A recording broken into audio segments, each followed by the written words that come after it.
ಹೋದ ಎಪಿಸೋಡಲ್ಲಿ ನನಾಮಿ ಟೈಮ್ ಮೀರ್ ಕೆಲಸ ಮಾಡಬೇಕು ಅಂತ ಅವ್ನು ಪೂರ್ತಿ ಪವರ್ನ ತೋರಿಸ್ತಾನೆ. ಅದನ್ನ ಶಾಕ್ ಆಗಿ ಮೆಹಿತೋ ನೋಡ್ತಾನೆ ಅಂತ ಹೇಳಿದ್ವಿ. ಮುಂದೇನಾಯ್ತಂತ ಈ ಎಪಿಸೋಡಲ್ಲಿ ನೋಡೋಣ. ಎಪಿಸೋಡ್ ಸ್ಟಾರ್ಟಿಂಗಲ್ಲಿ ನನಾಮಿ ಅವ್ನ ಶಕ್ತಿನ ತೋರ್ಸೋಕೆ ಪ್ರಯತ್ನ ಪಡ್ತಾನೆ. ಅವ್ನು ಪೂರ್ತಿ ಟೆಕ್ನಿಕ್ನು ಮೆಹಿತೋಗೆ ಹೇಳ್ತಾನೆ. ಮೆಹಿತೋ ಯಾಕೆ ಇದನ್ನೆಲ್ಲ ನಂಗೆ ಹೇಳ್ತಾ ಇದ್ದಾನೆ ಅಂತ ಯೋಚನೆ ಮಾಡ್ತಾ ಇದೇ ಚಾನ್ಸ್ ಅಂತ ಅಟ್ಯಾಕ್ ಮಾಡಕ್ಕೆ ಹೋಗ್ತಾನೆ. ನನಾಮಿಗೆ ಮೊದಲೇ ಗೊತ್ತಿರತ್ತೆ ಹೇಗಿದ್ರು ಇವನು ಸಾಯಿಸೋಕ್ಕಾಗಲ್ಲ, ಹೇಗಾದರೂ ಮಾಡಿ ಇಲ್ಲಿಂದ ತಪ್ಪಿಸ್ಕೊಂಡ್ರೆ ಸಾಕು ಅಂತ ಒಂದು ಪ್ಲಾನ್ ಮಾಡಿ ಗೋಡೆ ನೋಡ್ದು ವೇಗವಾಗಿ ಮೆಹಿತೋ ಕಾಲನ್ನು ಕಡ್ದು ಅಲ್ಲಿಂದ ಹೋಗ್ತಾನೆ. ಹೋಗ್ತಾ ನೀನೇನಾದರೂ ಸಾಯ್ದೇ ಇದ್ರೆ ಸಮಯ ಬಂದರೆ ಮತ್ತೆ ಭೇಟಿಯಾಗೋಣ, ಜಗಳ ಮತ್ತೆ ಆಡೋಣ ಅಂತೇಳಿ ಹೋಗ್ತಾನೆ.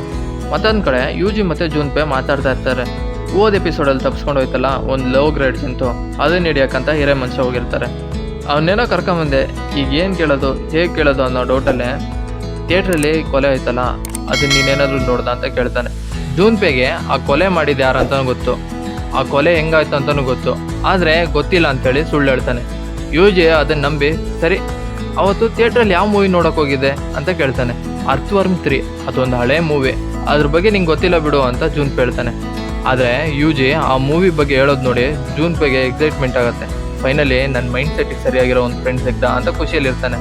ಇದನ್ನೆಲ್ಲ ದೂರದಿಂದ ಜಡೆ ಮನುಷ್ಯ ನೋಡಿಕೊಂಡು ಎಲ್ಲ ನನ್ನ ಪ್ಲಾನ್ ಪ್ರಕಾರನೇ ಆಗ್ತಾ ಇದೆ ಅಂತ ಹೋಗ್ತಾನೆ. ಯೂಜಿ ಮಾತಾಡಿ ಇನ್ನೇನು ಮನೆಗೆ ವಾಪಸ್ ಹೋಗ್ಬೇಕು. ಅಷ್ಟೊತ್ತಿಗೆ ಜೂನ್ಪೆ ಅವರಮ್ಮ ಬರ್ತಾರೆ.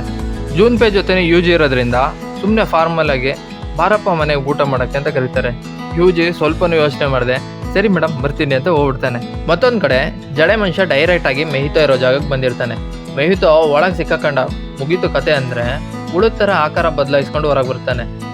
ಈ ಕಡೆ ಮೆಹಿತೋ ಏನೋ ಸೇಫು, ಆ ಕಡೆ ನನಾಮಿ ಹೇಗಿದ್ದಾನೆ ಅಂತ ನೋಡಿದ್ರೆ ಮೆಹಿತೋ ಹೊಡೆದಿರೋ ಹೊಡೆತಕ್ಕೆ ನನಾಮಿ ಹೊಟ್ಟೆಯಿಂದ ಬ್ಲಡ್ ಕಿತ್ಕೊಂಡ್ ಬರ್ತಿರತ್ತೆ. ಆರೆಂಜ್ ಇರತ್ತೆ ಹೊಡೆತ. ಹಿರೇ ಮನುಷ್ಯನ ಜೊತೆ ಕರ್ಕೊಂಡು ಹಾಸ್ಪಿಟ್ಲಿಗೆ ಹೋಗೋಕ್ಕೆ ಡಿಸೈಡ್ ಮಾಡ್ತಾನೆ. ಯೂಜಿ ಜೂನ್ಪೆ ಫ್ಯಾಮಿಲಿ ಒಳಗೆ ಮಿಂಗಲ್ ಆಗಿ ಕಾಮಿಡಿ ಮಾಡ್ತಾ ಅಮ್ಮ ಮಗನಿಗೆ ನಗಾಡಿಸ್ತಾ ಇರ್ತಾನೆ. ಅಮ್ಮ ಹಾಗೆ ಮಾತಾಡ್ತಾ ಡೈನಿಂಗ್ ಟೇಬಲಲ್ಲೇ ಮಲಗಿಬಿಡ್ತಾರೆ. ಹಿರೇ ಮನುಷ್ಯ ಇನ್ನೂ ಹೇಗಿದ್ರು ಬರೋದು ಲೇಟು ಅಂತ ಯೂಜಿ ಮತ್ತು ಜೂನ್ಪೆ ಒಂದು ಮೂವಿ ನೋಡೋಕೆ ಶುರು ಮಾಡ್ತಾರೆ.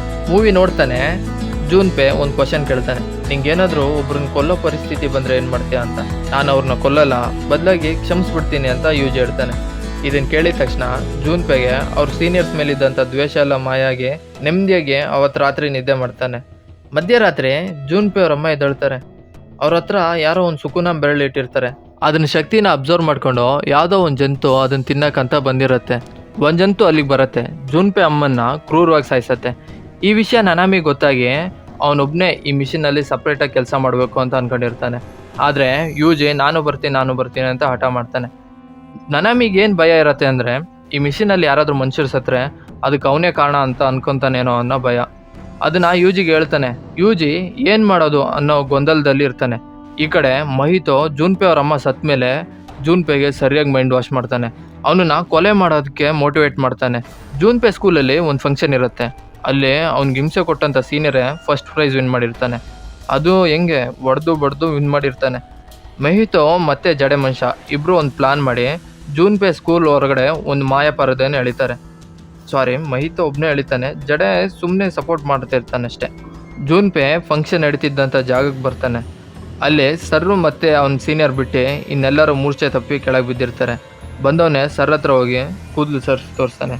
ಫುಲ್ಲು ಸಿಗರೇಟ್ ಸುಟ್ಟಂಥ ಗಾಯ ಇರುತ್ತೆ. ಅದನ್ನು ಸೀನಿಯರೇ ಮಾಡಿದ್ದು ಅಂತ ಹೇಳ್ತಾನೆ. ಸೀನಿಯರ್ ಹತ್ರ ಹೋಗಿ ಅವ್ನಿಗೆ ಸರಿಯಾಗಿ ಹೊಡಿತಾ ಇರ್ತಾನೆ. ಅಷ್ಟೊತ್ತಿಗೆ ಯೂಜಿ ಬರ್ತಾನೆ.